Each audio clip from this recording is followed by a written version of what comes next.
भारत की आवाज़ न्यूज़ में आपका स्वागत है। उत्तर प्रदेश के मुख्यमंत्री योगी आदित्यनाथ ने आज बैठक करते हुए कहा, प्रदेश में लॉकडाउन प्रारंभ होने से पहले ही हम लोगों ने वित्त मंत्री की अध्यक्षता में एक कमेटी बनाई थी। इसकी संस्तुति के अनुसार सरकार ने तय किया कि कोरोना महामारी से बचाव के लिए हुए लॉकडाउन के कारण जिनकी आजीविका बुरी तरह प्रभावित हुई है, उनका सहयोग किया जाएगा। इस क्रम में आगे बढ़ते हुए 11 लाख से अधिक निर्माण श्रमिकों को 1,000 रुपये की धनराशि उनके खाते में उपलब्ध करवाई जा चुकी है। इसके साथ जितने भी ठेला, खोमचा, रेहड़ी, रिक्शा, ई-रिक्शा, पल्लेदार और अन्य दैनिक काम करने वाले 15 लाख से अधिक लोगों को हम धनराशि उपलब्ध करवा रहे हैं। उन्होंने कहा, जिसमें नगर विकास विभाग के सहयोग से 4,81,000 लोगों को लाभान्वित किया जा चुका है। बैठक में सभी अधिकारियों के साथ वीडियो कॉन्फ्रेंसिंग करते हुए श्री योगी ने कहा, लखनऊ के सभी चिन्हित हॉटस्पॉटों पे कड़ी से कड़ी सुरक्षा लगाई जाए ताकि घर से एक भी व्यक्ति बाहर न निकल पाए। उन्होंने कहा कि कोरोना के मद्देनज़र राज्य और केंद्र सरकारें पूरी ताकत से काम कर रही हैं, इसलिए जनता से भी अपील है कि वो हमारा सहयोग करें। उन्होंने सभी अधिकारियों को आदेश देते हुए कहा कि कोई भी व्यक्ति प्रदेश में भूख से नहीं मरना चाहिए, सभी जगहों पे कड़ी से कड़ी सुरक्षा होनी चाहिए और पर्याप्त मात्रा में लोगों को होम डिलीवरी होनी चाहिए। सुनते हैं योगी जी को। प्रदेश के अंदर शुरू से ही लॉकडाउन की कार्रवाई प्रारंभ होने के पहले ही हम लोगों ने प्रदेश के अंदर वित्त मंत्री की अध्यक्षता में एक कमेटी बनाई थी और कमेटी ने जो संस्तुति की थी उस संस्तुति के अनुसार सरकार ने तय किया कि लॉकडाउन के कारण या कोरोना महामारी के कारण जिन लोगों की आजीविका बुरी तरह प्रभावित हो रही है, उन लोगों को सरकार के स्तर पर कुछ सहयोग किया जा सके और इसी क्रम को आगे बढ़ाते हुए पहले चरण में निर्माण श्रमिकों को हम लोगों ने धनराशि उपलब्ध कराई और मुझे प्रसन्नता है कि प्रदेश के अंदर ऐसे बड़ी मात्रा में हम लोगों ने निर्माण श्रमिकों को धनराशि उपलब्ध कराने की कार्रवाई की और अब तक 11 लाख से अधिक निर्माण श्रमिकों को 1,000 रुपये की राशि उनके अकाउंट में दी जा चुकी है। इसमें हम लोग 20 लाख निर्माण श्रमिकों को ये राशि उपलब्ध करवा रहे हैं। इसी प्रकार से जितने भी ठेला है, खोमचा है, रेड़ी है, रिक्शा है, ई रिक्शा, पल्लेदार, कुली, ये जितने भी अन्य सेवाएं देने वाले लोग हैं, इन सब के बारे में भी हम लोगों ने एक सर्वे करा करके सभी प्रशासन को इसके बारे में आवश्यक धनराशि भी उपलब्ध कराई है कि स्वाभाविक रूप से इस समय लॉकडाउन के कारण इन सब का कार्य प्रभावित है। इनको भी भरण पोषण का एक भत्ता दिया जाना चाहिए। 15 लाख से अधिक ऐसे सभी लोगों को भी जो दैनिक अपनी कमाई करते थे, आज उनकी कमाई प्रभावित हुई है, उनको भी राशि उपलब्ध करा रहे हैं।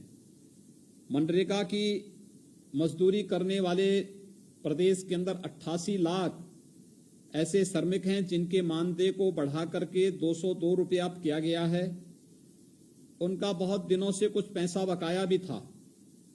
ऐसे लगभग 27,15,000 से अधिक उन मनरेगा श्रमिकों की एक मुश्त राशि उन्हें दी गई और साथ साथ हम लोगों ने 87 लाख उन परिवारों को जो वृद्धावस्था पेंशन, निराश्रित महिला पेंशन या फिर अन्य पेंशन की योजना को प्राप्त करते थे, समय से पहले उनको पेंशन की राशि एक साथ उन्हें उपलब्ध करवाई गई। ऐसे 87 लाख लोग उस योजना से लाभान्वित हुए हैं।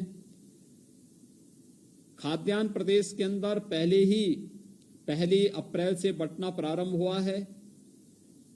आदरणीय प्रधानमंत्री जी ने भी प्रधानमंत्री गरीब कल्याण पैकेज की घोषणा की है, जिसमें प्रदेश के 2,34,00,000 किसानों को 2,000 रुपये प्रति माह आगामी 3 महीने तक देने की व्यवस्था है। जनधन अकाउंट में जिन लोगों के अकाउंट खोले गए हैं, ऐसी महिला लाभार्थियों को 500 रुपये प्रति माह आगामी 3 महीने तक धनराशि देने की व्यवस्था की गई है। साथ ही साथ इस योजना के अंतर्गत उज्ज्वला योजना में जितने भी लाभार्थी हैं, उन लोगों को आगामी 3 महीने तक रसोई गैस के सिलेंडर भी निःशुल्क उपलब्ध कराया जाना है और ये व्यवस्था भी प्रारंभ हो चुकी है।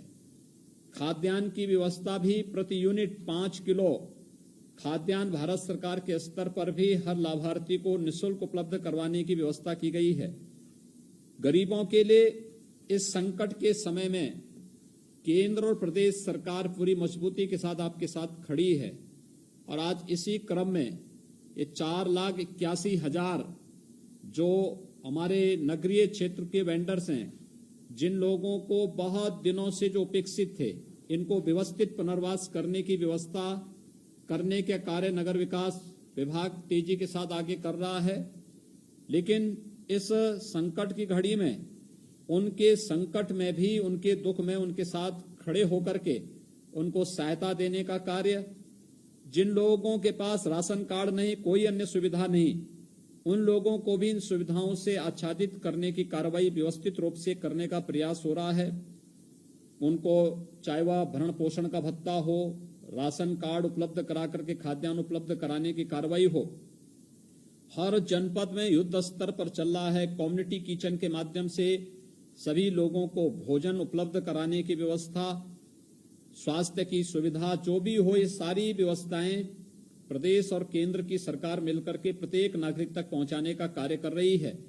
मैं इस अवसर पर नगर विकास के मंत्री श्री आशुतोष टंडन जी को, प्रमुख सचिव नगर विकास श्री दीपक कुमार जी को, इस कमेटी के जो अध्यक्ष हैं, जिन्होंने इस पूरी कमेटी के माध्यम से इस कार्य को व्यवस्थित रूप से आगे बढ़ाया है, प्रमुख सचिव ग्राम्य विकास और पंचायती राज तथा प्रदेश के अवस्थापना और के हमारे जो विकास के आयुक्त हैं, ये सभी लोग पूरे मजबूती के साथ इन कार्यक्रमों को आगे बढ़ाने का कार्य कर रहे हैं। मैं इन सबको हृदय से धन्यवाद देता हूं और ये उम्मीद करता हूं कि हम सब कोरोना महामारी को तभी रोकने में सफल होंगे जब प्रधानमंत्री जी के द्वारा बताए गए उन सभी निर्देशों का अक्षरशः पालन सभी लोग मिलकर के करेंगे। खासतौर पर जो एक व्यवस्था बनाई गई है कि हम घर के अंदर रहें या बाहर हम बहुत आवश्यक हो, इमरजेंसी कोई ऐसी स्थिति पैदा हो तो ही हम घर के बाहर निकलें, अन्यथा घर में रहें, सोशल डिस्टेंसिंग का पालन करें, साफ सफाई स्वच्छता के बारे में व्यवस्था जो भी दिए गए हैं उसके अनुसार उसका अनुपालन करें। घर के बाहर निकलते हैं तो हमें एक व्यवस्था करनी चाहिए कि हम मास्क या फिर कोई गमछा या कोई तौलिया मुंह पे लपेट करके बाहर निकलें। अगर इन सब का पालन करते हैं तो कोरोना हम सब से बहुत दूर रहेगा और हम लोग स्वयं भी, अपने समाज को भी और अपने देश को भी कोरोना महामारी से बचाने में सफल होंगे। मैं आज के इस प्रयास के लिए नगर विकास और आवास विभाग को हृदय से धन्यवाद देता हूं। जिन लाभार्थियों को, जो 4,81,000 से अधिक लाभार्थी इस योजना से लाभान्वित हुए हैं, इन सभी को भी मैं हृदय से बधाई देता हूं और उम्मीद करता हूं कि केंद्र और प्रदेश सरकार के द्वारा प्रत्येक नागरिक के उत्तम स्वास्थ्य और सुरक्षित भविष्य के लिए लॉकडाउन की जो कार्रवाई की गई है, हम सब इसका पालन करेंगे। आप सबके प्रति मेरी शुभकामनाएं। धन्यवाद। इससे पहले कि मैं आपका धन्यवाद